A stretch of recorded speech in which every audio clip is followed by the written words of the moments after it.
3, 2, 1...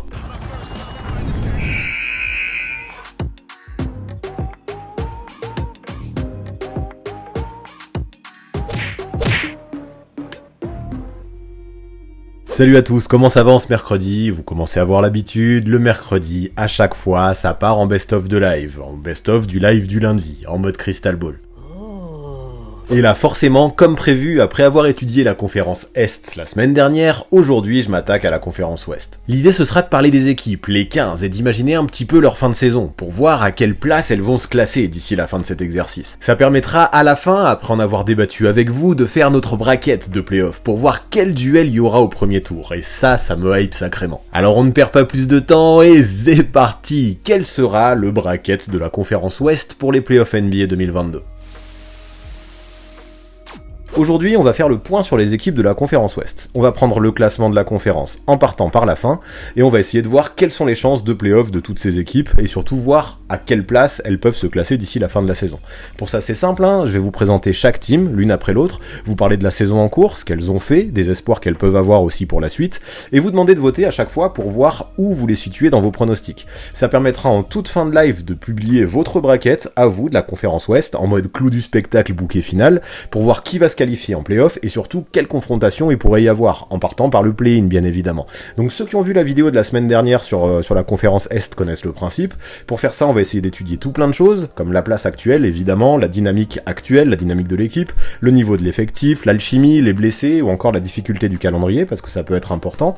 Ça permettra au maximum d'affiner vos pronostics, donc m'en voulez pas aussi, parce que comme la dernière fois, je vais passer sûrement peu de temps sur les équipes de fond de tableau, parce que même si mathématiquement elles peuvent encore se qualifier en play-off, leurs chances sont vraiment minimes, du coup je m'attarderai pas trop dessus, ça me paraît logique vu que le but c'est quand même de parler des playoffs. Alors pas besoin d'en faire plus, je pense que le sujet et le concept est clair, surtout que vous le connaissez de l'année dernière, donc on va y aller. Première équipe, donc ceux qui se classent à la fin, 15e de la conférence Ouest, les Houston Rockets.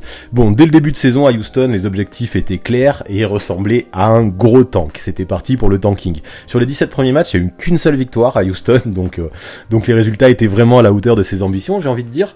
Après, je sais pas ce qui s'est passé, début décembre, il y a quand même eu 7 matchs de suite qui ont été gagnés. Ça posait beaucoup de questions à pas mal de monde, on se disait qu'il se passait quelque chose de fou, mais ils sont vite retombés dans leur travers, et retombés dans leur rythme habituel, avec beaucoup de défaites. Bon après, c'est une équipe très jeune, on va pas non plus leur jeter la pierre, c'est normal qu'ils soient irréguliers.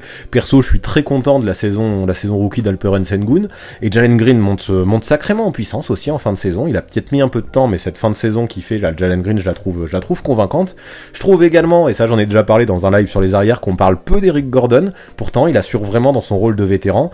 Tout ça permet à Houston de temps en temps de faire quelques exploits, comme la win face aux Lakers en prolongue la semaine dernière, ou même celle face aux Grizzlies, mais bon, après il faut pas non plus trop s'enflammer pour ces choses-là, parce que ça reste quand même très rare, et même si je le répète, l'équipe est jeune, je trouve qu'en attaque, il y a que très peu de fond de jeu à Houston. C'est beaucoup d'ISO, beaucoup de 1 contre 1, est-ce que c'est dû aux joueurs qui sont beaucoup des joueurs de 1 contre 1, de toute façon, ou à Silas qui arrive pas encore à imposer sa patte parce que l'équipe est trop jeune? À mon avis, il y a un peu des deux, et quand je regarde le classement, leur dernière place ne m'étonne pas tant que ça, c'était prévu. Donc ok, c'est encore possible mathématiquement d'accrocher le play-in tournament, mais ça ne me paraît pas du tout accessible de façon réelle et objective. Donc de toute façon, je crois pas que ce soit l'objectif à Houston. On va voir pour les votes, mais Houston, à mon avis, ce sera pas de play-off de leur côté. Et allez, pour les Rockets, aucune surprise. C'est rare qu'on ait l'unanimité sur les votes, mais là pour les Rockets, c'était difficile de faire autrement. Vous êtes 100% à penser qu'ils n'iront pas en play-off, et effectivement, il y a très peu de chances qu'ils aillent en play-off. Ce serait quand même une espèce de rêve inaccessible pour les Rockets d'atteindre les playoffs. Donc les Rockets, pas de playoffs, on est tous d'accord là-dessus. Il y a des chances qu'ils finissent très mal classés dans cette conférence Ouest. Équipe 2, le Thunder d'Oklahoma City. Et là aussi, on va pas le cacher, du côté d'OKC, ça sent le gros tanking. L'équipe est plus talentueuse, je pense, que les Rockets sur le papier, en tout cas, pas forcément dans le potentiel, mais sur le talent qu'il y a à l'instant T. Mais les objectifs de reconstruction sont les mêmes. Et le souci, c'est que ça commence à faire un moment que ça dure, du côté d'OKC. Et ce qui m'inquiète encore plus, c'est que là-bas, on a un Shai Gilgeous-Alexander qui est excellent. Combien de temps il va pouvoir se satisfaire de la de médiocrité, j'ai envie de dire, en termes de résultats. Depuis le début de la saison, là, et c'est de plus en plus fréquent, il y a des raclés à -20, à -30. En fin de saison, là, ça joue plus rien. On a la moitié de l'équipe qui est à l'infirmerie. Alors c'est cool, hein, ça permet à nos Français Théo Malédon et Olivier Sarr de jouer un peu, parce qu'en début de saison, notamment Théo, il jouait que très peu. Donc là, ils ont un peu plus de responsabilités en fin de saison. Et puis globalement, on peut aussi se réjouir de la bonne surprise de Josh Giddey en tant que rookie, parce qu'il est très très plaisant à voir jouer et il a d'énormes qualités. On a un Shai de son côté qui confirme clairement le cap qu'il a passé l'an dernier, et je pense qu'il peut avoir, alors peut-être pas dans une équipe qui joue le titre, mais dans une équipe au moins qui va en playoff, il peut obtenir le statut de franchise player. Sur cette fin de saison, il est phénoménal. On a un Lugensdort aussi qui a montré qu'il pouvait être davantage qu'un bulldog défensif, même si là il est blessé et qu'on le reverra probablement pas. Il a montré des qualités aussi pour marquer des points, et ça, il m'a agréablement surpris là-dedans. Et en fait, moi, c'est ce que je me dis quand même. Dans cette équipe d'OKC, il y a des pièces intéressantes autour desquelles construire pour le futur. Mais là, je pense que du côté de Sam Presti, il va falloir un petit peu se bouger. Il va falloir faire des packs avec des pics de draft et avec des jeunes. Il pourra jamais remplir un effectif avec tous les pics de draft qu'il a et tous les jeunes qu'il a déjà. Donc essayer de rassembler des assets sur le marché des transferts pour essayer de faire venir un ou deux joueurs plus performants, parce que cette saison encore, le play-in tournament est tout à fait envisageable, et tout à fait inenvisageable, pardon, c'est l'inverse que je veux dire. Et franchement, avec des pièces comme il a, notamment Shai Gilgeous-Alexander, il va falloir vite viser plus haut du côté d'OKC. Pour OKC, c'est pareil, encore une fois, l'unanimité, et c'est normal. On le sait bien qu'ils feront pas les playoffs, même si c'est mathématiquement possible. 100% à penser qu'ils ne feront pas les playoffs, et donc qu'ils vont partir en vacances très vite. On est tous d'accord là-dessus. Est-ce qu'on en fait plus? Non. On va être content de voir Théo Malédon être titulaire, peut-être un peu plus sur la fin de saison, et voir ce qu'il peut faire, parce qu'après cette saison compliquée, ça fera du bien de le voir jouer un peu plus. Maintenant, j'attends pas grand-chose de plus du côté d'OKC sur cette fin de saison. L'équipe suivante, c'est les Sacramento Kings, et encore, on a vécu une saison très chaotique du côté de Sacramento.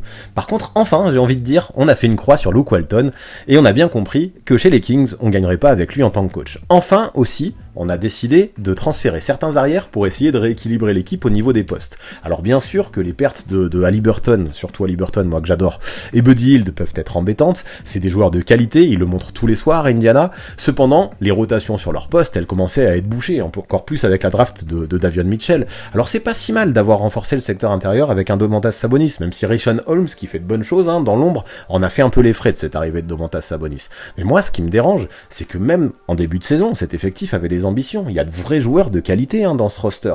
Et Sabonis ou non, Walton ou Gentry en tant que coach, au final, ça a continué à perdre. Ça a un petit peu fait illusion sur la première semaine de cette saison, avec un Harrison Barnes qui était très fort.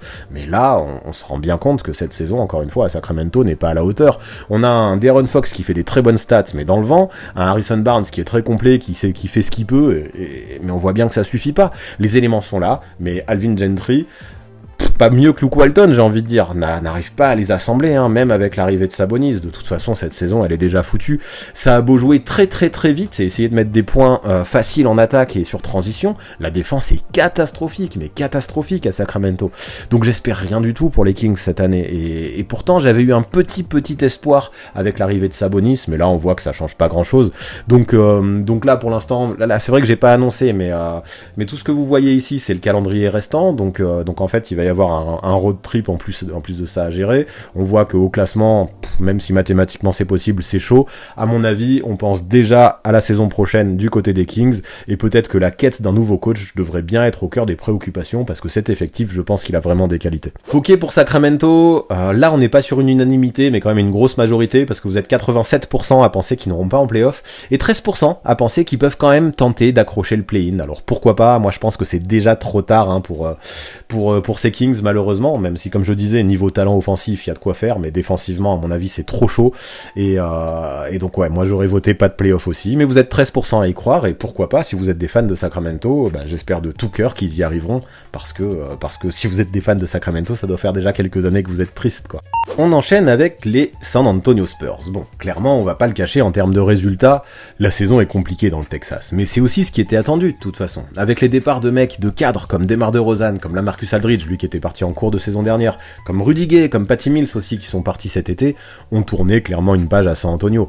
Personne ne les imaginait accrocher les playoffs, ni même le play-in, je pense, ou alors vraiment tout juste, ou les plus optimistes. Et à ce jour, mine de rien, ok, il y a peu de chances que ça ait lieu, n'empêche que les autres équipes dont on a parlé, j'ai pas mal, contrairement, je veux dire, aux autres équipes dont on a parlé, j'ai pas mal de positifs à dire sur cette franchise à San Antonio. Bien sûr, déjà, gros big up à Greg Popovich, qui est devenu le coach le plus victorieux de l'histoire. C'est une légende du coaching, il l'a encore montré cette saison. Quelles que soient les pièces qu'il est en main, il arrive tout de même à construire un minimum de défense, un minimum de collectif et un minimum de fond de jeu. Tout ce qui manquait à Sacramento, comme je disais juste avant. Avec Pop, on voit que quels que soient les joueurs qu'il est sous ses ordres, le ballon circule pas trop mal, et à chaque fois, il arrive à faire sortir des jeunes de leur boîte et exploiter leur talent comme il faut en les mettant dans les bons rôles.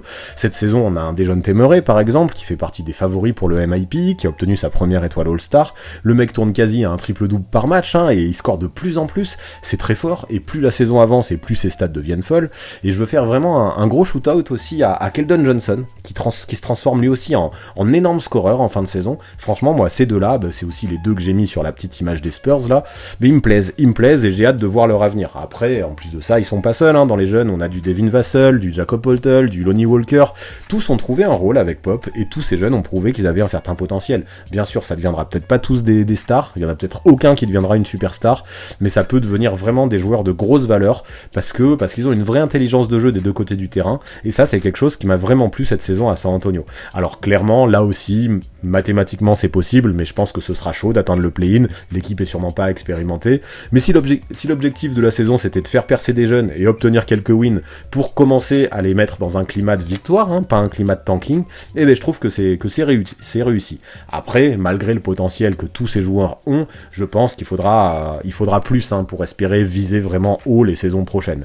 Mais bon, je pense qu'à San Antonio, on essaye de franchir les marches et les étapes les unes après les autres, et en attendant de voir la suite, moi je trouve que cette première pierre qu'ils ont posée, même si elle suffira pas pour participer à la post-season vraisemblablement, elle m'a plutôt convaincu. Donc big up à toute cette équipe des Spurs pour ça. Alors pour les Spurs, vous êtes 83% à penser qu'ils n'iront pas en play-off ni en play-in. Moi aussi, j'aurais eu tendance à voter ça.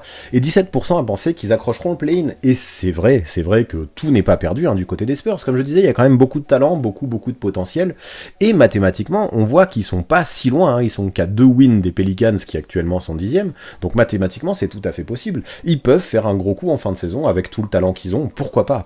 Moi, même si j'aurais pas mis de pièces dessus, en tout cas si ça n'avait pas été mon pronostic, ça peut être une grosse cote, et en tout cas vous y croyez. Je regardais un petit peu le calendrier qui restait, il y a deux confrontations face aux Pelicans qui vont être importantes, et il y a surtout pas mal de matchs qu'ils n'auront pas le droit de perdre, les matchs face à Portland par exemple, face à OKC, tout ça, il y a 3 matchs face à Portland, il y a un match face à Houston, un match face à OKC, tout cela ça doit être des wins absolument, en chopant les 2 matchs face aux Pelicans, qui déjà ça rééquilibrerait un petit peu le bilan entre les Pels et les Spurs, pourquoi pas, c'est vrai que pour l'instant, dans les équipes dont on a parlé, même si moi, j'aurais mis pas de play-off, pas de play-in, c'est celle en quelle je crois le plus pour faire une surprise jusqu'à maintenant. Allez, parlons des Blazers, et quel échec cette saison du côté de Portland. Cet été, on espérait que le changement de coach pourrait suffire, là, avec l'arrivée de Billups, que l'équipe allait être suffisamment compétitive pour séduire Lillard, lui qui voulait un titre, et en fait c'est tout l'inverse qui s'est passé. Bon, Dame là-dedans déjà n'est pas irréprochable, même s'il a dû faire avec une blessure aux abdos qui le gêne depuis le début de la saison, et qui l'empêchait de faire beaucoup de mouvements, visiblement, son niveau était bien en dessous de celui de la saison dernière et de celui qui était attendu. En plus de ça, dès le mois de décembre, on a vu des Blazers qui dégringolait dans le classement, c'est arrivé assez vite, et les soucis de santé de CJ McCollum ont encore amplifié cette mauvaise passe, donc tout ça a pas aidé.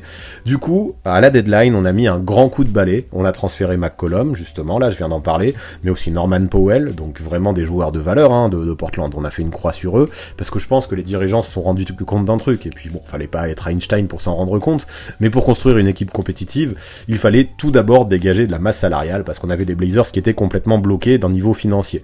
Donc beaucoup de joueurs de qualité ont fait leur valise, beaucoup de joueurs aussi sont économisés actuellement à l'infirmerie, et malgré de super choses réalisées par Anthony Simons ces derniers temps, lui aussi vient de se blesser, donc on le reverra peut-être pas tout de suite non plus. C'est embêtant, on a un roster qui ressemble un peu, de plus en plus en tout cas, à celui d'une team de G-League.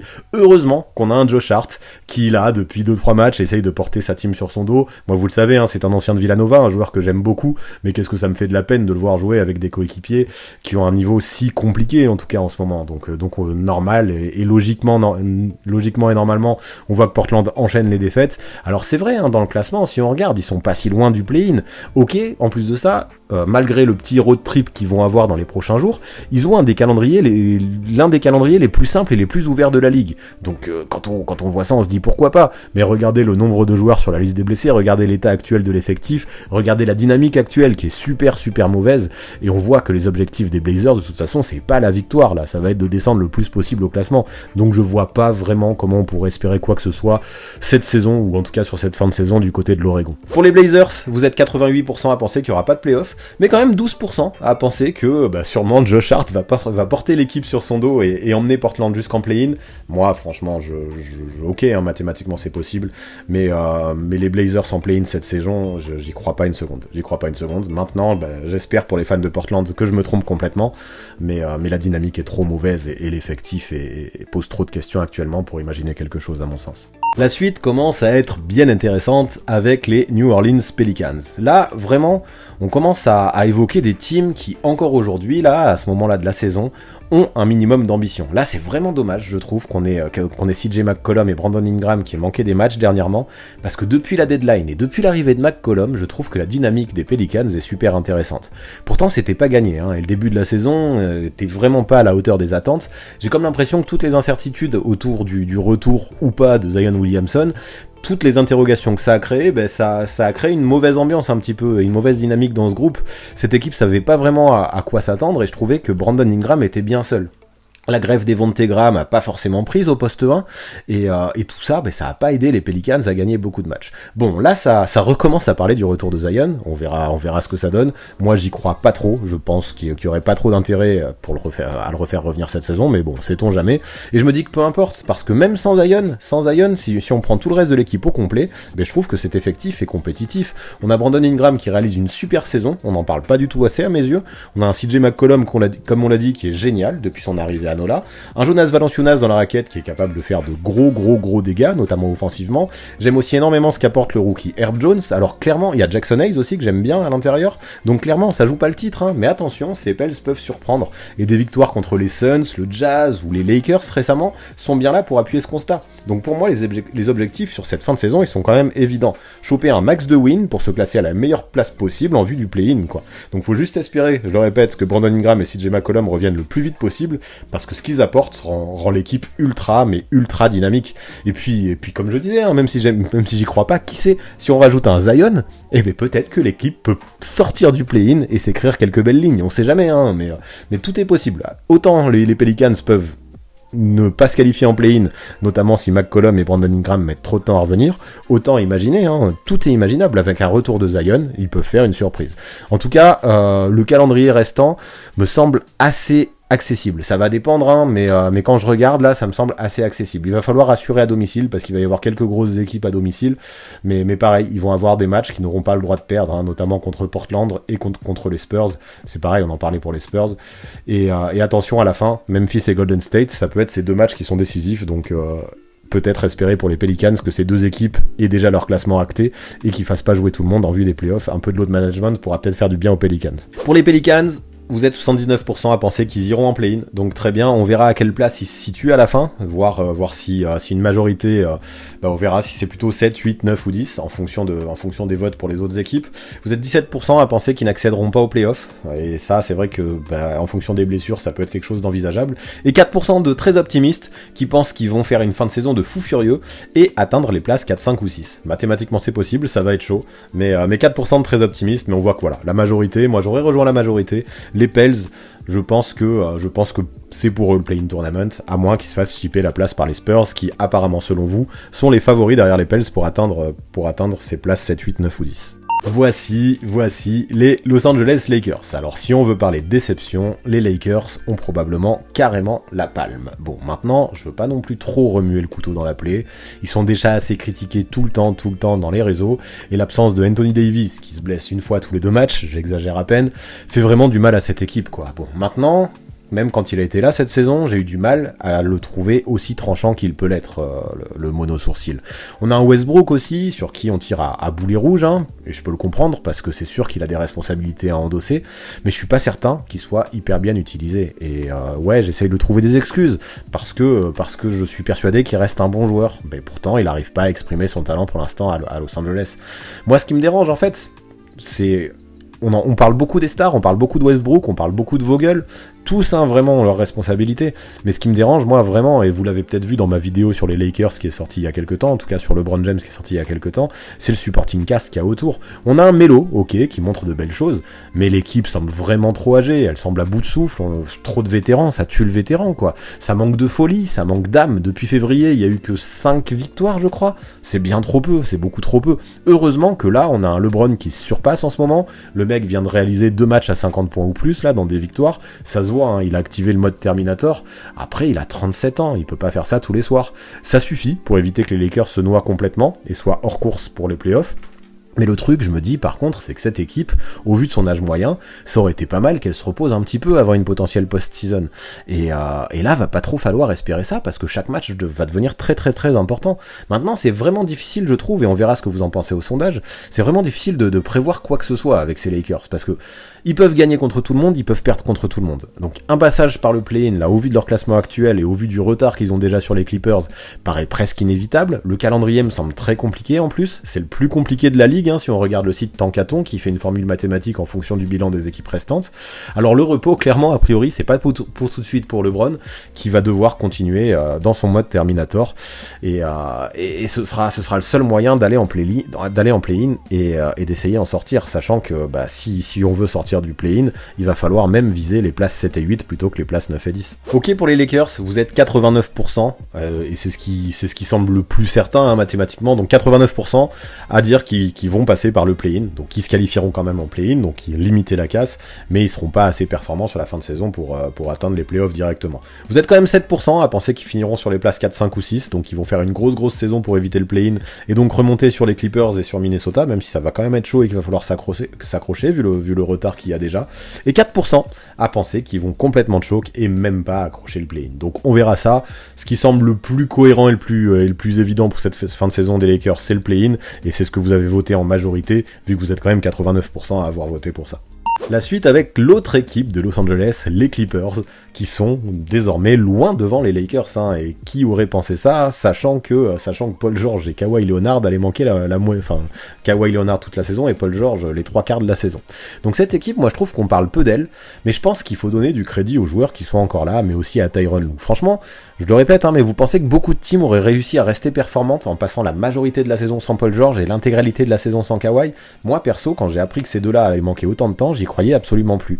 Et pourtant, on a des role players qui tous les soirs se battent. Je veux faire un gros big up à Reggie Jackson pour ça, par exemple, qui même si ça peut être un joueur assez irrégulier, c'est un mec qui n'a peur de rien. Il a pris ses responsabilités, il porte sa team pour le meilleur et parfois pour le pire, mais surtout, et c'est tout à son honneur, il assume, et ça se passe plutôt bien. En plus de ça, à la deadline, on a fait venir un Norman Powell, la nouvelle recrue là, qui semblait être capable de bien l'aider au scoring, mais malheureusement lui aussi s'est blessé à l'orteil assez vite et assez gravement visiblement, et pourtant on a des Clippers qui continuent bon an mal an leur marche en avant, grâce à Reggie Jackson bien sûr, hein, je l'ai dit, mais aussi Marcus Morris, parce que quoi qu'on pense de lui, il fait du gros taf, hein, c'est sûr que dans son jeu il peut être un peu critiquable, parce que c'est un joueur qui aime bien jouer pour lui, qui aime bien prendre ses shoots, mais il fait du gros taf, il marque ses points, et il est très utile à ses Clippers, pour les shoots à 3 points qu'il met, pour les rebonds qu'il prend, et même pour l'intensité qu'il met. De toute façon c'est à l'image de cette équipe, ces Clippers pour moi c'est une team, une armée même de guerriers, à qui on donne un rôle, et qui font le max pour accomplir et le remplir du mieux possible ce rôle. Là je pense à des joueurs, ils sont nombreux encore, on a du Luke Kennard, du Terrence Mann, du Nico Batum, du Amir Kofi, du Ivica Zubac, aucun d'eux n'est une superstar, ni même un all-star, mais ils font tout ce qu'on leur demande des deux côtés du terrain, du mieux possible. Cette équipe, je la trouve soudée, elle me plaît pas mal par sa résilience. Le calendrier qui reste est compliqué, hein, c'est vrai, quand on le regarde, avec des gros déplacements, mais même des gros matchs à domicile, là je suis en train de voir, mais je crois que si l'objectif de cette saison c'est une accession au play-in, le principal est déjà fait, hein, on a des Clippers qui sont déjà bien classés pour ça, et vu ce qu'ils ont montré, ces Clippers, arriver à participer au play-off, même si c'est juste pour y faire un petit tour, je pense que ce serait mérité pour Tyronn Lue et pour ses troupes. Et si Paul George pourrait revenir, bon apparemment les nouvelles vont pas trop dans ce sens-là, mais si Paul George pouvait revenir au meilleur moment de la saison, pourquoi ne pas espérer un petit parcours surprise du côté de ces Clips? Ce serait une belle récompense vraiment je trouve pour cette saison qu'ils ont réalisée et qui m'a bien plu. Pour les Clippers, bah, c'est une écrasante majorité aussi, vous êtes 96% à penser qu'ils passeront par le play-in, 4% qui pensent qu'ils peuvent même aller atteindre l'une des places 4, 5 ou 6. Donc bon, 4% ça fait peu, 96% pour le play-in, c'est ce qui paraîtrait le plus logique avec ces Clippers. Quand on regarde le classement actuel, leur place, ils devraient à peu près la maintenir, je pense. Donc les Clippers en play-in, ça me paraît assez cohérent, même si ils perdent pas mal de matchs au vu de leur calendrier compliqué, je pense que c'est ce qui pourrait arriver. À mon avis, ils descendront pas suffisant pour éviter le play-in. Par contre, pour rejoindre les 4% qui les voient en place 4, 5 ou 6, moi ça me paraît un poil trop optimiste, même si, évidemment, comme d'habitude, j'espère me tromper pour les fans des Clippers. On va parler des Timberwolves, et eux aussi, ils me plaisent vraiment cette saison. Et plus la saison avance, je dois le dire, et plus ils me plaisent. Bien sûr, j'ai envie de parler d'Anthony Edwards, qui a vraiment apporté un nouveau souffle à ces Wolves, je trouve, là, en tant que sophomore, même si depuis un mois, c'est un petit peu plus compliqué pour lui, vu qu'il est un peu plus irrégulier, et qu'en plus de ça, il a manqué pas mal de matchs. Mais n'empêche que si on fait le bilan de sa saison, je la trouve plutôt réussie, et je trouve que depuis sa draft, on a un mec qui progresse à vue d'œil avec Anthony Edwards, donc vraiment, je pense qu'il apporte beaucoup à cette équipe de Minnesota. Mais là surtout, je veux parler de la deuxième moitié de saison de Karl-Anthony Towns.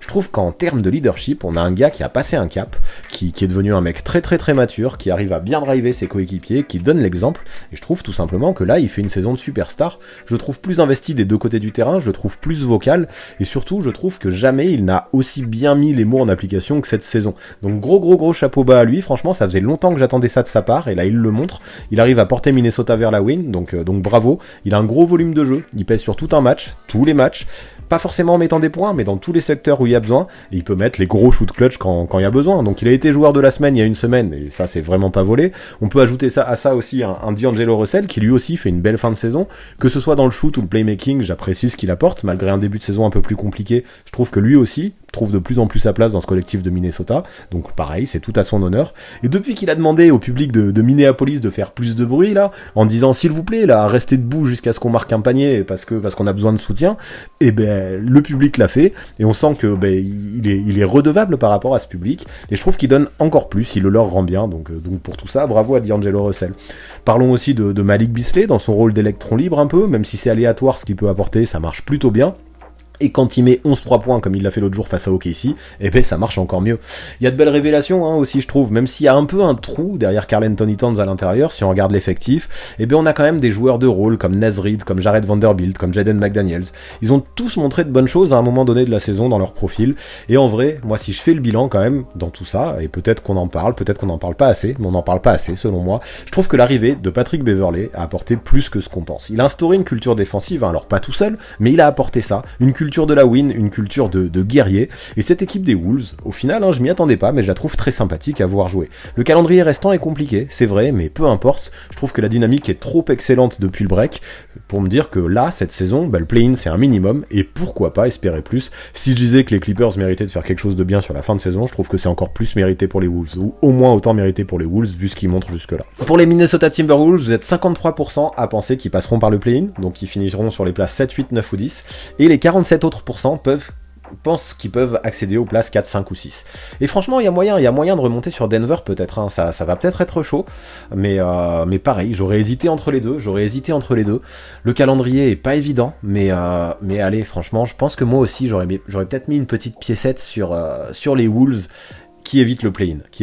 Et il me semble, il faudrait regarder, mais j'avais sorti une vidéo en début de saison où je disais, mes unpopular opinions, je disais les Wolves peuvent se qualifier en play-off sans passer par le play-in. Et là, on est quand même à 2 doigts que ça se réalise, et pourtant j'avais vu des commentaires qui disaient que j'avais fumé de l'herbe un peu trop puissante en disant ça. Et là, on voit que même si ça se réalise pas, finalement, je m'étais peut-être pas trop trompé dans mes unpopular opinions.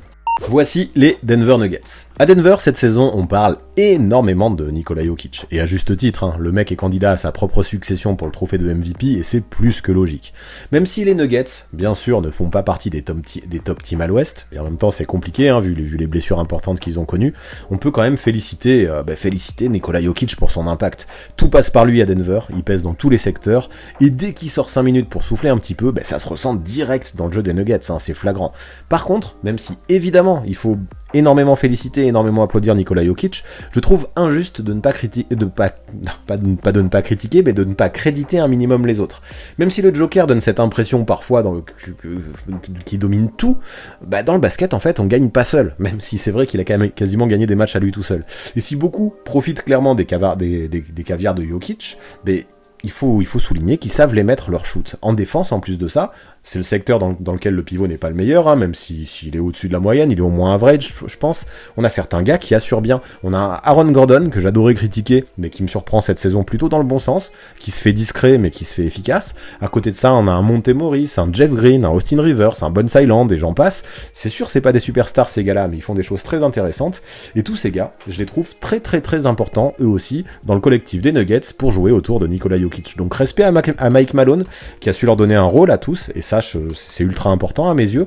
Eux aussi, en plus de ça, hein, ces Nuggets, ils sont dans une excellente dynamique depuis un mois. Les défaites se font rares quand même, hein, malgré quelques accidents de parcours, ça se fait rare. Bon, je le répète, hein, bien sûr que tout ça, c'est en grande partie parce que Jokic est sur une autre planète. Mais vraiment, ces stats depuis le All-Star Break sont complètement insane. Donc, encore une fois, bravo à Mike Malone, bravo à tout le collectif, bravo à Nikola Jokic, en fait, bravo à tout le monde. Et il va falloir voir maintenant si ces Nuggets arrivent à passer un cap. On parle du retour potentiel de Michael Porter Jr. qui pourrait être rapide. Jamal Murray pourrait revenir aussi, mais là la saison est le retour est un petit peu plus compliqué, un petit peu plus aléatoire. Ça va dépendre de comment il se sent. Donc pour l'instant, il n'y a aucune certitude, mais on n'a pas fait encore une croix sur eux d'ici la fin des playoffs. S'ils reviennent, attention à ces Nuggets. Ça pourrait vraiment aider à mieux gérer ce calendrier qui est loin d'être simple, hein, à Denver. Donc à voir ce que ça donne, mais de toute façon, Michael Porter Jr. ou non, Jamal Murray ou non, apparemment Nikola Jokic sera toujours là, et avec lui, tout est possible ou presque. Les Nuggets, vous êtes 82% à penser que ce sera place 4, 5 ou 6, et 18% à penser que ce sera play-in, donc place 7, 8, 9 ou 10. Et là, effectivement, de toute façon, la tendance laisserait penser que Denver va se qualifier directement sans passer par le play-in. Moi, ce qui est embêtant, c'est que j'ai dit juste avant que Minnesota allait se qualifier sans passer par le play-in, et là, il faudrait bien une équipe qui prenne leur place. Donc je sais pas, hein, c'est compliqué. Moi, je trouve que de toute façon, ça va être intéressant de voir cette fin de saison et ce petit duel, hein, qu'il peut y avoir entre Minnesota et Denver. D'ailleurs, il y a une confrontation entre les deux équipes, on voit, qui peut être cool. Faut voir, de toute façon. Les retours de Jamal Murray et Michael Porter Jr., j'y crois moyennement, j'avoue. Maintenant, si Nikola Jokic continue à ce rythme, je pense effectivement que Denver se qualifiera sans passer par le play-in. Mais est-ce qu'il peut le faire? Est-ce qu'au bout d'un moment, au niveau de l'endurance, il va pas galérer? J'en sais rien, je sais pas. Tout est tellement possible avec le Joker que c'est compliqué, mais ça va être passionnant cette fin de saison, justement. Et ce petit duel dans le classement entre Denver et Minnesota, j'ai hâte de voir qui va en sortir. On commence le top 5 maintenant avec les Dallas Mavericks, et on commence à parler sérieusement là, en parlant de bonne dynamique. De toute façon, il faut parler de Dallas et bien évidemment de Luka Doncic. J'avais évoqué le Slovène, hein, dans une vidéo récente, et maintenant qu'il semble en pleine possession de ses moyens physiques, en tout cas de sa forme physique, lui aussi il est dans la stratosphère. Alors attention, parce que dimanche soir il y a une petite alerte à la cuisse contre Boston, mais bon, finalement on a l'impression qu'il a bluffé tout le monde parce qu'il a été super utile en fin de match, donc il a l'air en forme, il a l'air là. Bien sûr, hein, le mec il utilise toujours son QI basket de fou, ses super fondamentaux, ses super appuis, mais franchement, alors à part ce match contre Boston où vraiment il avait quand même l'air d'avoir mal à la cuisse, je trouve plus explosif que jamais. Il pose même des posters, hein, parlez-en à André Drummond il y a un mois ou deux là, attention, il peut jumper quand même le Luka Doncic. De toute façon, quand t'as des appuis pareils, et qu'en plus de ça tu rajoutes un premier pas qui est dynamique comme il était capable de le faire ces derniers temps, tu deviens compliqué à arrêter, tu deviens vraiment très compliqué à arrêter. Pour moi, Luka, de toute façon, c'est un des meilleurs slashers de toute la ligue, j'assume de dire ça, alors que c'est pas le plus explosif. Ça montre à quel point ses feintes, ses appuis et ses fondamentaux peuvent faire la différence. En plus, et ça faut en parler aussi, j'adore l'arrivée de Spencer Dinwiddie. On dirait que ces deux gars jouent ensemble depuis 10 ans presque, j'exagère à peine, et je trouve ça génial, je m'attendais pas à ce qu'il y ait un rebound, j'ai envie de dire, aussi puissant de la part de Spencer Dinwiddie, parce qu'il me faisait peur, hein. À la fin, à Washington, il paraissait vraiment démotivé, il perdait toute agressivité, et là, il retrouve de sa superbe. Je pense qu'en fait, c'était peut-être une erreur de trop l'utiliser au poste 1, lui, c'est plus un électron libre qui va créer ses shoots beaucoup, plus que jouer avec les autres. Il a mis un énorme triple aussi contre Boston dimanche.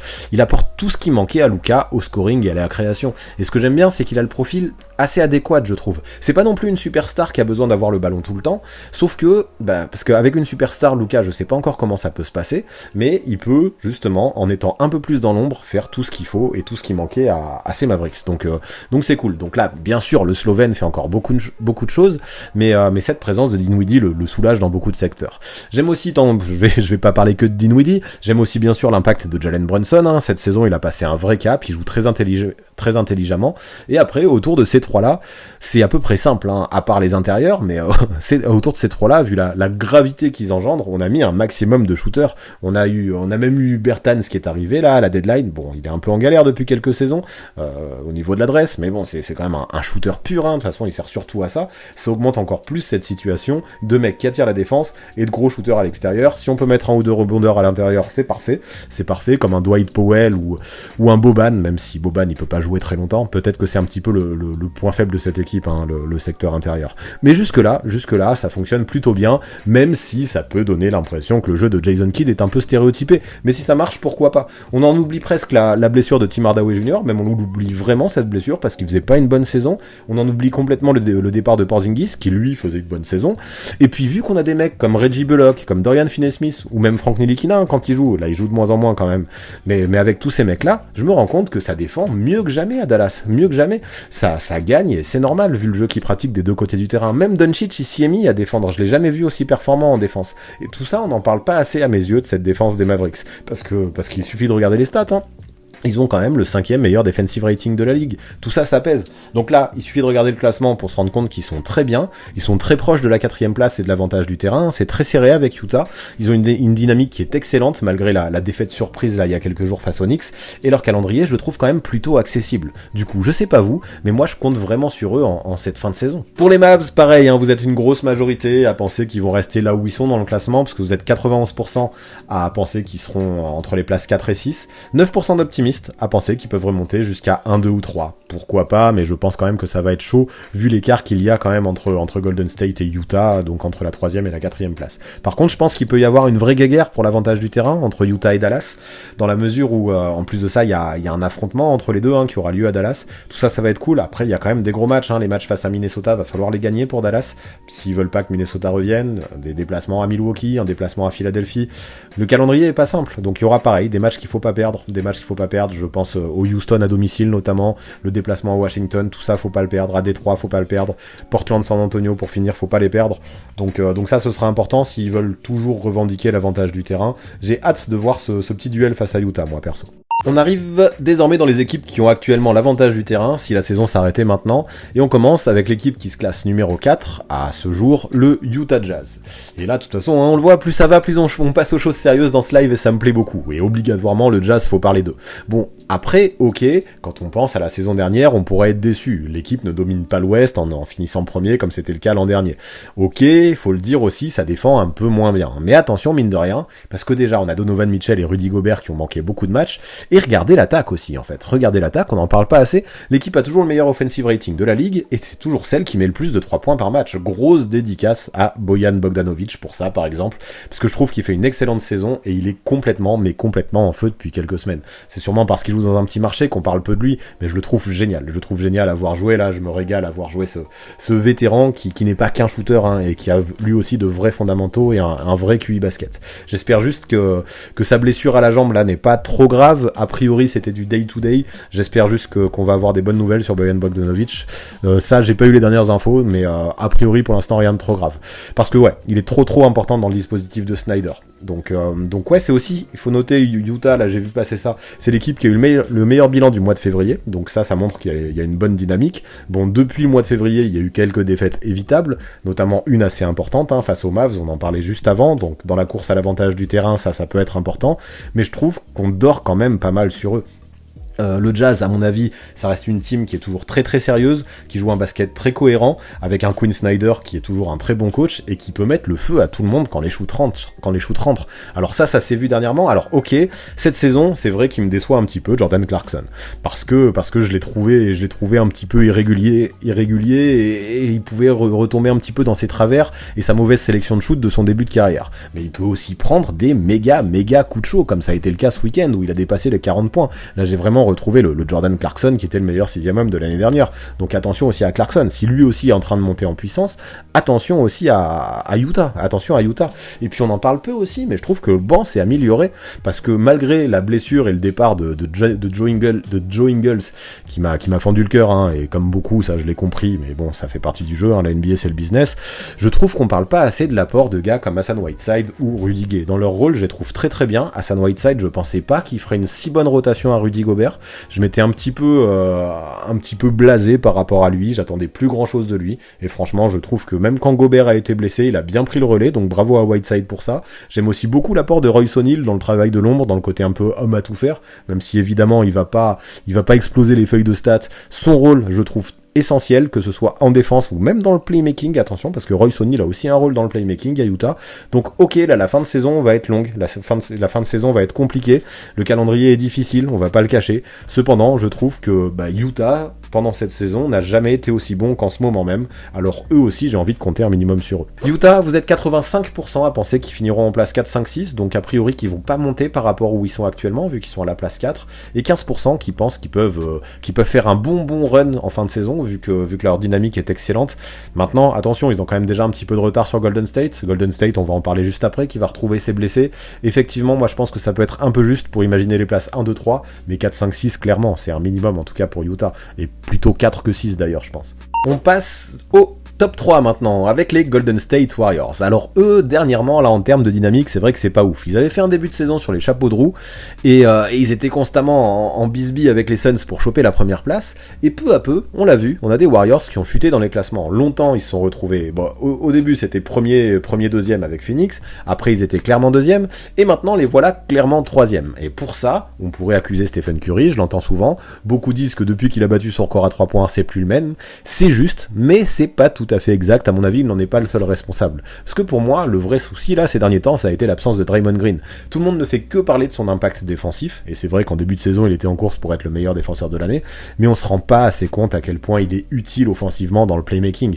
Dans l'attaque, il n'y a pas que le scoring, et lui, c'est un expert dans la circulation de balles. Il sait trouver Curry les yeux fermés, lui donner tous les ballons au bon moment dans les positions qu'il affectionne, et pour moi, c'est lui le véritable créateur de Golden State, et quand il manque à cette équipe, franchement, c'est normal, il y a un vrai trou. Sans lui, c'est forcément beaucoup plus dur. Et j'ai l'impression en vrai que Klay Thompson, depuis son retour, il souffre un peu des mêmes soucis. Lui qui est tellement un joueur qui joue sur du catch and shoot, on a du mal à lui filer les bons ballons. Alors par contre, on l'a bien retrouvé ce week-end et ça faisait vraiment plaisir. Mais j'attends encore de voir ce que Thompson peut donner avec un Draymond Green de retour, parce que les pauvres, ils ont joué que quelques minutes, voire même quelques secondes ensemble cette saison. Heureusement, là, ça y est, Draymond Green va revenir, c'est fini pour lui les blessures, et ça faisait longtemps qu'il manquait, donc hâte de voir ce que ça va donner, ces Warriors en fin de saison au complet.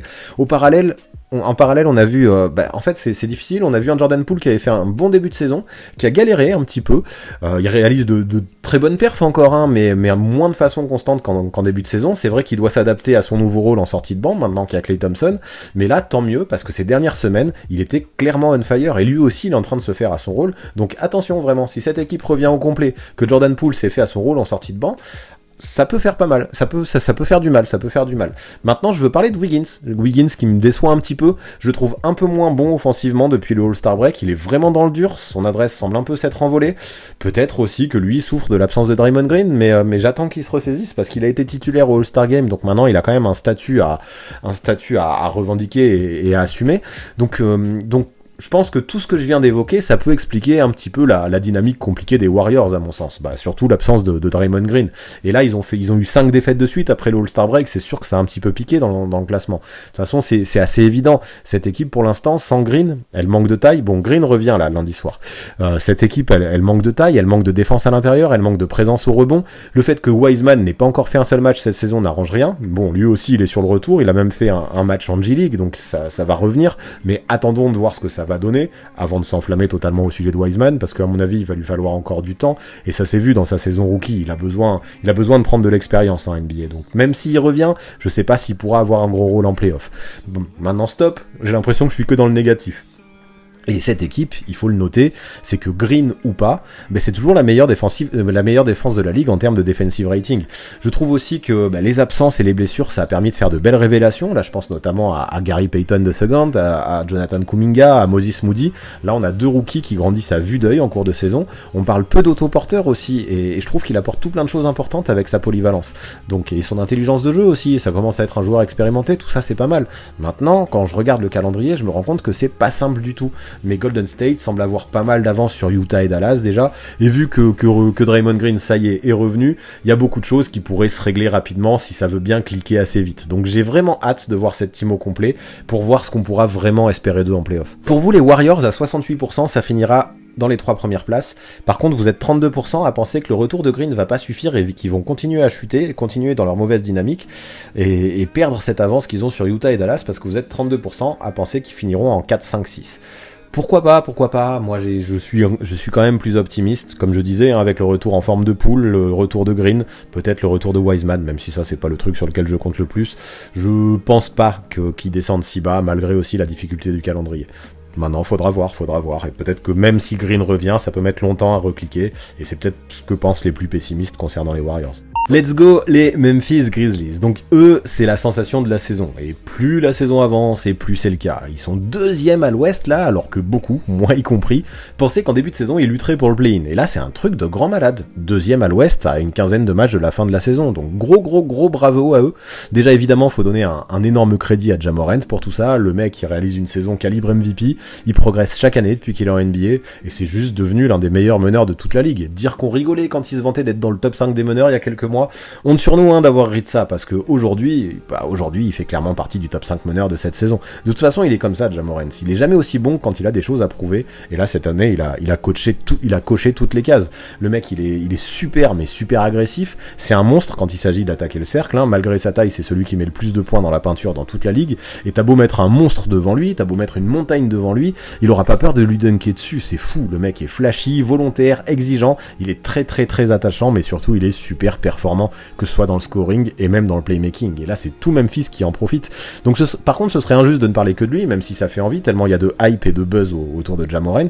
Mais je veux aussi donner pas mal de valeur dans cet effectif à Jaren Jackson Jr. Parce que, ok, lui, il est un peu plus dans l'ombre, il fait moins le buzz, et en attaque, ses pourcentages sont assez suspects. Donc, ceux qui regardent que le scoring peuvent être déçus quand ils voient Jaren Jackson Jr. Pourtant, de l'autre côté du terrain, regardez un peu à quel point c'est une bête. Pour moi, avec lui, on a un candidat qui est très sérieux pour les All Defensive Team, et ce serait même limite un scandale qu'il n'y apparaisse pas cette saison. C'est une vraie muraille, et je trouve très complémentaire avec un Steven Adams. On a un Steven Adams en mode là, le néo-zélandais qui fait le travail au sol, et Jaren Jackson Jr., lui, qui pose tranquille, c'est 2-3 comptes par match, c'est fort. On peut ajouter à ça un Desmond Bane qui met le feu de loin là pour sa saison sophomore, un Tyus Jones que je trouve excellent en sortie de banc, un DeAnthony Melton, personne n'en parle, mais je le trouve vraiment sous-coté parce qu'il peut faire de belles choses, DeAnthony Melton, mais le fait d'être dans un petit marché comme Memphis et d'avoir un nom, il n'a pas encore de nom, DeAnthony Melton, donc personne ne parle de lui. On a aussi un Kyle Anderson, alors ok, il a toujours ses failles, ok, il a eu des hauts et des bas cette saison, mais son intelligence de jeu fait toujours du bien en sortie de banc. On a un Brandon Clark que je trouve toujours aussi intelligent, toujours aussi bien placé au bon endroit, même s'il a des difficultés au shoot, il est toujours intéressant. Surtout que, je trouve qu'on a un effectif qui est taillé pour faire des belles choses, et un effectif qui a envie de win. Surtout qu'on a un Dylan Brooks qui devrait revenir là, après 3 mois d'absence, et là, on voit aussi un Kylian Tilly qui a un vrai rôle, donc ça me fait plaisir, même si je suis pas sûr qu'il le garde en playoff. On sait jamais, s'il y a besoin de mettre quelques flèches à 3 points, il pourrait rentrer. Non, tout ça, c'est cool. Le seul truc qui m'inquiète un peu, évidemment, c'est le manque d'expérience dans les gros rendez-vous et le manque d'expérience en playoff. Donc même s'il y a quelques défaites contre les gros notamment, j'aime beaucoup le fait que la plupart du temps, on a des Grizzlies qui gagnent les matchs qu'ils doivent gagner contre les équipes moyennes ou contre les équipes plus mauvaises. Donc là, quand je regarde le calendrier, ça me semble ni dur ni trop simple non plus. Je dirais que c'est un calendrier average, et sur la dynamique sur laquelle ils sont en ce moment, je m'attends à les voir encore une fois bien classés en fin de saison, là, toujours dans ces places sans vraiment chuter. Les Grizzlies, vous êtes très optimistes par rapport à eux, vous êtes 100% à penser qu'ils finiront dans les places 1, 2 ou 3, et vu comme c'est parti, effectivement, je suis d'accord avec vous, il n'y a pas de raison qu'ils chutent plus bas. Donc voilà, calendrier, comme je disais, qui est ni dur ni facile, une équipe qui est sur une super dynamique, un Ja Morant qui est mort de faim, let's go, Pourquoi ils finiraient plus bas, je sais pas, donc je vous rejoins sur les places 1, 2 ou 3 pour Memphis. Allez, let's go les Phoenix Suns, l'équipe qui a le meilleur bilan de la ligue, rien que ça. Avec plus de 8 wins d'avance sur le deuxième de l'Ouest. Il faudrait juste un tremblement de terre pour pas que les Suns finissent premiers, je pense. Et ça, absence de Chris Paul ou non. Bien sûr, j'avais peur que les hommes de Monty Williams connaissent une période difficile sans le point god, et ne le cachons pas, hein, c'est plus dur. N'empêche que dans l'Arizona, ça continue à gagner globalement. Il y a eu quelques défaites, bien sûr, qui auraient pu être évitées, qui étaient évitables. Mais bon, Devin Booker a manqué quelques matchs aussi, il était en protocole Covid, et l'équipe continue vraiment à montrer constamment un bon visage, hein. Il suffit de voir comment ils ont dominé les Lakers ce week-end, parce que justement on a un Booker qui en l'absence de Chris Paul a encore monté son niveau de jeu, il atteint encore plus des sommets, et il se mute de plus en plus en créateur. Par contre, je veux faire un vrai big up à Cam Johnson, qui est réellement en train de sortir de sa boîte. Les fans d'Enix s'en rappellent, hein, vu le dernier carton qu'il fait. Et là, on a des Suns qui, même sans Chris Paul, bravo à Monty Williams, hein, pour ça, atteignent un niveau impressionnant. Et Monty Williams, voilà, bravo à lui, parce qu'il arrive vraiment à responsabiliser tout le monde, à laisser tout le monde dans cet esprit de compétition, cet esprit de win, cet esprit de on lâche rien, et ça fonctionne. À côté de ça, on a un Michael Bridges qui, à la base, c'est un expert défensif, mais je trouve qu'il pèse de plus en plus en attaque, un Jay Crowder qui fait tout le sale boulot sans jamais re-signer, et un DeAndre Ayton que je sens mieux depuis quelques semaines. Bon, il me décevait quand même un peu, je dois le dire, en début de saison, parce qu'il retombait dans ses travers, je le trouvais à nouveau un peu soft après des playoffs énormes l'année dernière, mais là je trouve que ça va quand même un peu mieux ces dernières semaines. Donc DeAndre Ayton, s'il peut revenir en mode playoff 2021, ça peut faire très mal à Phoenix. Puis derrière, on a un banc qui, à l'image des titulaires, est rempli de guerriers. On a un Cameron Payne là qui revient à fond, qui atteint des standards excellents à la main en remplaçant Chris Paul. Je pensais même pas qu'il avait ça, de tels chiffres dans son bagage, que ce soit au point ou à la passe. Bon, il m'épate Cameron Payne depuis quelques matchs. Un Javal McGee qui sait ce qu'il sait faire, qui protège le cercle, qui court en contre-attaque, qui chope des passes lobées, et même quelques surprises. Un Bismack Biyombo qui a vraiment trouvé un bon rôle à Phoenix, un Aaron Holiday qui lui aussi est arrivé en cours de saison, qui peut jouer quelques petites minutes pour faire du bien, et qui va agresser défensivement lui aussi. Et là on se rend compte qu'avec tous ces gars, les Suns, c'est encore du très très fort. Ils sont clairement les favoris dans la ligue pour terminer avec le meilleur bilan, et si Chris Paul revient à temps, ils sont même sûrement favoris pour retourner en finale et jouer le titre. Le jeu pratiqué des deux côtés du terrain quand tout le monde est présent, c'est l'un des plus beaux, je pense, hein, pratiqué dans toute la NBA. Ils sont 4e au offensive rating, 2e au defensive rating. Comment tu peux tester en vrai avec cette équipe de Phoenix? Ok pour les Suns, vous êtes 100%, allez voir, et on s'y attendait.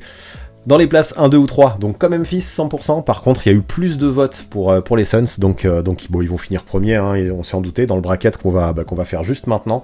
Mais les Suns, dans les 3 premières places de la conférence Ouest, c'est juste une évidence, eux qui, en plus de ça, sont déjà qualifiés officiellement pour les playoffs. Épilogue. Alors, si on fait le résultat de tous les votes, on va pouvoir réellement remplir ce bracket et voir quelle confrontation il va y avoir dans la conférence Ouest. Alors, à la 10e place, vous voyez les Pelicans, qui, comme on le disait, hein, depuis l'arrivée de CJ McCollum, a vraiment passé un cap, vraiment passé un nouveau niveau, et voilà, faut juste espérer qu'ils reviennent en bonne santé.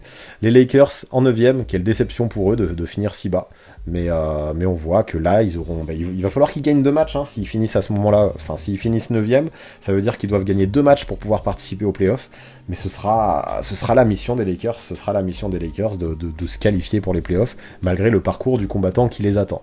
En 8, vous voyez l'autre équipe de Los Angeles, donc les Clippers. Pas trop étonnant non plus de les voir ici, mais eux n'auront qu'un match à gagner pour se qualifier en playoff, donc tout est possible pour eux. En 7, vous voyez Minnesota, pour l'instant on est très proche du classement actuel de la conférence Ouest, hein, je crois qu'il a même pas bougé, on est pile poil sur ce classement-là. Donc Minnesota en 7ème, qui pour se qualifier en playoff, comme je disais, moi je pense que Minnesota c'est une équipe qui au vu de sa saison méritera de faire les playoffs, donc faudra soit qu'ils battent les Clippers, soit qu'ils battent le gagnant de Lakers Pelicans pour se qualifier. C'est pas si facile, hein, ce qui les attend Minnesota, mais à mon avis ils sont quand même favoris contre les Clippers. On verra ça. En 6ème, vous voyez les Nuggets, que j'ai mis ici. Donc les Nuggets se qualifieront directement en playoff selon vous, et c'est très cohérent, hein, vu le niveau actuel de Nikola Jokic. Donc très cohérent. En 5ème, vous voyez Dallas. En fait, c'est exactement le classement actuel que vous m'avez fait. Pas de surprise, mais après c'est vrai qu'il y a des tendances qui se dégagent, et je comprends aussi que ça finalement c'est assez cohérent.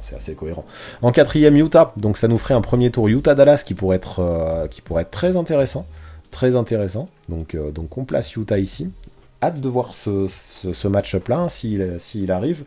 En 3, vous me mettez les Warriors. Donc les Warriors, ils sont là. Ils affronteraient les Nuggets. Donc là aussi, on peut avoir un gros duel entre Golden State et Denver, franchement. Et qui va arrêter Jokic à Golden State? Bon courage aux Warriors. Il va falloir espérer que Draymond Green soit au retour au maximum de sa forme. En deuxième, vous m'avez mis Memphis. Donc Memphis qu'on met là. J'ai mis les logos un peu gros, hein. Désolé, ça dépasse un peu des cases. Et en premier, pas de surprise, ce sont les Suns qu'on met ici. Donc voilà, on arrive à la fin. Vous avez voté pour les différents matchs du Play-in Tournament. Et ce qu'on voit, c'est que selon vous, Minnesota se qualifierait au seed 7 et les Lakers se qualifieraient au seed 8. Donc voilà les confrontations qu'on aurait au premier tour de playoff. Selon vous, selon vos sondages et selon tous les votes qu'il y a eu pendant tout ce live, on aurait un premier tour de la mort, revanche de la saison dernière entre les Suns et les Lakers. Les Lakers auraient beau sortir du play-in comme vous l'avez voté, là je pense que surtout si Chris Paul est de retour, après on sait jamais, hein, si Chris Paul est pas là, peut-être que les Lakers peuvent faire un coup, mais on l'a vu là dernièrement, même sans Chris Paul, les Lakers ont galéré, mais on sait jamais, si eux récupèrent Anthony Davis et que Chris Paul est pas de retour, ça peut être plus serré que ce qu'on pense, même si à mon avis ça sera quand même très très très chaud pour les Californiens. Entre le seed 4 et le seed 5, là c'est une série qui me hype beaucoup entre Utah et Dallas, parce que Luka Doncic arrive fort, on l'a vu aussi, Utah est sur une excellente dynamique dernièrement. On va voir Luka Doncic on verrait en tout cas Luka Doncic contre quelqu'un d'autre que les Clippers. Je pense son but ça va être de faire switcher au maximum, hein, pour essayer d'attaquer les points faibles du Jazz et essayer d'aller driver. Il faudra voir comment Rudy Gobert arrive à se sortir de ça. Mais tactiquement, si on a un Dallas-Utah, à mon avis, ça peut être très très très intéressant. Il faudra voir comment Jason Kidd s'en sort tactiquement en playoff. Il devrait avoir un gros rôle à jouer si une série comme ça a lieu. On voit que 3 et 6, ce serait Golden State, Denver. Là aussi, une très belle série, hein. Golden State, à voir ce que ça donnera au complet, avec Klay Thompson et Draymond Green, et même James Wiseman, même si, comme je l'ai dit tout à l'heure, je n'attends pas à ce qu'il ait non plus un super gros rôle en playoff, mais un Golden State au complet, faut voir si ça peut être aussi performant qu'en début de saison. Et un Denver, avec un Nikola Jokic, ou comme on l'a dit, un Nikola Jokic qui peut vraiment vraiment tout faire, qui peut vraiment vraiment aller loin, qui peut vraiment porter sa team sur toute une série de playoffs, qui, on le sait, ne lâchera rien, même s'il doit jouer 50 minutes et 3 prolongations, il lâchera jamais rien, Nikola Jokic, et qui finira tout rouge, il sera toujours là. Donc ça, ce serait quand même une belle série que j'aurais envie de voir. Et enfin, un Minnesota-Memphis, donc seed 2 contre seed 7, qui peut être pas mal, à la fois pour les Grizzlies, dans la mesure où les Grizzlies n'affronteraient pas non plus une grosse team, mais c'est aussi ça de finir deuxième, n'affronteraient pas en tout cas un favori pour le titre. Donc voir, hein, deux équipes jeunes qui pourraient s'affronter, et c'est cool. Et Minnesota, qui mine de rien, ok, c'est une équipe jeune, mais avec du D'Angelo Russell qu'on a déjà vu en playoff avec Brooklyn en mode Ice in my veins, et un Karl Anthony Towns qui est de mieux en mieux, je trouve, là, cette saison, comme on le disait tout à l'heure. Et bien c'est peut-être le meilleur match-up possible pour Minnesota qui pourrait tenter l'upset. Donc franchement, on verra ce que ça donne, mais un premier tour comme ça, dites-moi vous dans les commentaires la série qui vous hyperait le plus au premier tour, ça m'intéresse. Mais franchement, là, moi, les 4 me hype à fond, vraiment.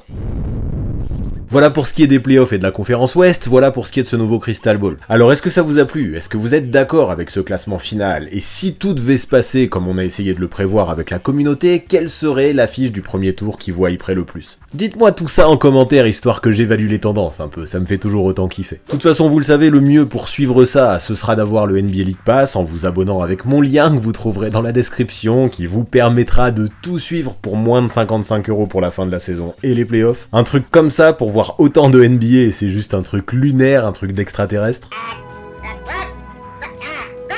Et pour finir, vous connaissez les bails, on s'abonne à la chaîne, on active la cloche pour recevoir les notifications, on lâche un maximum de pouces bleus et on rédige ses meilleurs commentaires. Big up en tout cas à tous ceux qui sont restés jusque là, c'est super important pour la mise en avant sur YouTube et le référencement. Et puis bien sûr, gros merci à tous ceux qui sub à chaque live sur Twitch, ça soutient la chaîne vraiment à fond. Et merci à tous ceux qui continuent à soutenir sur Tipeee aussi. Tout ça c'est essentiel pour la continuité de la chaîne, surtout en début d'année comme ça quand c'est un petit peu plus dur, donc je vous suis éternellement reconnaissant. À très vite.